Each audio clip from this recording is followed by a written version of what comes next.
this oath bound.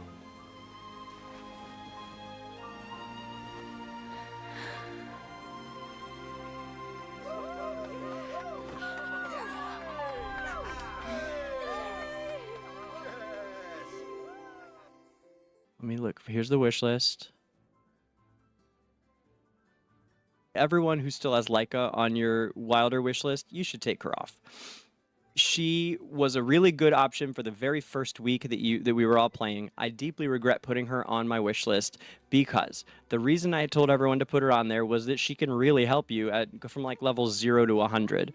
But after that point, she serves practically no useful purpose in fights and is actually a hindrance.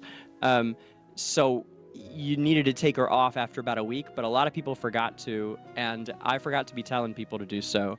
Ardan is one of the most important heroes in perpetuity right now. Like as far as we know, all the way through the Trials of Abyss, and probably really forever, because of his utility as a rooting hero who has great AoE damage potential. But root is one of the oldest, it's like the original CC ability. Crowd control, right, from like EverQuest and probably D&D before that. But your basic druid casting a root so the mob can't move. Like, that's what Ardan is about. It's what he had in AFK Arena. It's what he's got now. So Ardan is like essential for progression in Trials of Abyss now. It's crowd control. It's handling more than 1 or 2 really strong enemies. So when you get a bunch of really crazy strong guys, you need to be able to keep the melee ones over there in a corner while you kill off the casters first, and then you guys can handle the other ones. That's what crowd control is all about. A lot of people ask me, what is crowd control? I saw that a lot on the Vulcan collab video that we did. People were asking that.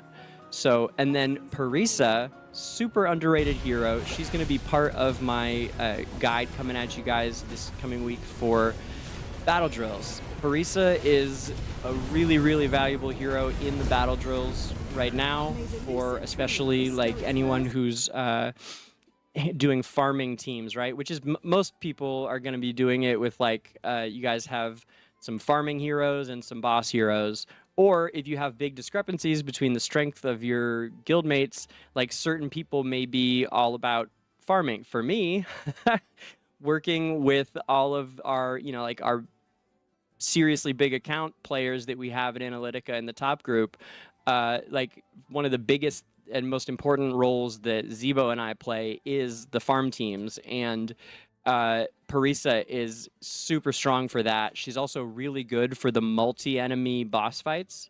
So Parisa's got a lot of uses for AoE damage situations, and I think is highly underrated because the other option is Damien, right? And for me, Damien, I built him, he's Ledge Plus and only a few copies from Mythic, I believe. And poor Khafra. Unfortunately, we're not talking about Khafra. Would that we were. Poor guy. I mean, you know, maybe someday. I love that he's got this physical defense reduction. If anyone figures out a way to use it, go ahead and let us know. But we've been trying for about a year here at Analytica, and it hasn't happened yet. Trust me, I've been the champion for Khafra. Love his voice acting, though. He's a fun one. I should maintain vigilance. Oh, his fingers, though, right? Sleepy. As sudden and strong as a forest storm. Basically, that's it. I think Damien is more of a spending hero. I think that Damien is...